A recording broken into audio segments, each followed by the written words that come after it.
کہ خدا خیر کرے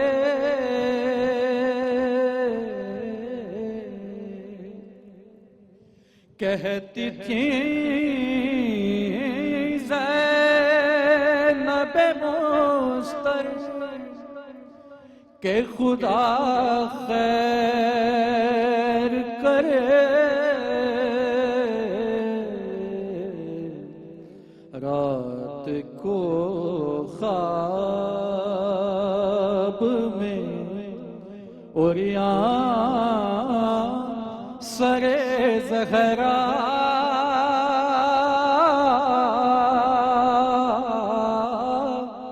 دیکھا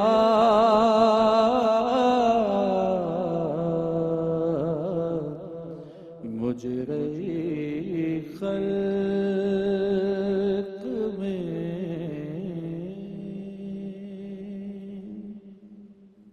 اشرفی صاحب، اگر کہ اس کلام میں مختلف شہداء کربلا کا تذکرہ ہوا اور حضرت عباس علمدار کا بھی تذکرہ ہوا کہ جن سے ظاہر ہے ہم نے علماء کرام سے سنا امام حسین کی محبت کا کیا عالم تھا، اور آج بھی کربلا معلیٰ میں آپ کو تو ماشاءاللہ بارہا جانے کی سعادت نصیب ہوئی کہ عالم کو اس طریقے سے کہ یہاں حضرت امام حسین کا روضہ ہے تو یہاں حضرت عباس کا روضہ ہے، جو بیچ کی جو جگہ ہے اس کو بین الحرمین کہا جاتا ہے، دو حرم کے درمیان کی جگہ. تو آپ حضرت عباس کے عنوان سے اگر ہمیں کچھ جو آپ نے ابھی نقشہ کھینچا ہے جی جی جی دونوں زیارات کے درمیان میں جب بھی حاضر ہوں تو یہ کلام جو اب آپ کے سامنے پیش کرنے لگا ہوں وہ وہاں پہ کھڑے ہو کے میں 2-3 دفعہ حاضری کا شرف حاصل ہوا. سبحان تو تینوں دفعہ اس کلام کو وہاں پہ کیا کھڑے کہنے، ہو کے پڑھا. سبحان اللہ. ایک صبر کا پیکر ہے تو ایک روح وفا ہے، ایک روح وفا ہے، ایک صبر کا پیکر ہے تو ایک روح وفا ہے، روح وفا. سبحان اللہ سبحان اللہ.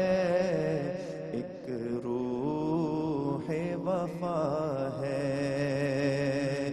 سورج ہے جو شبیر تو عباس ضیاء ہے، عباس ضیاء ہے.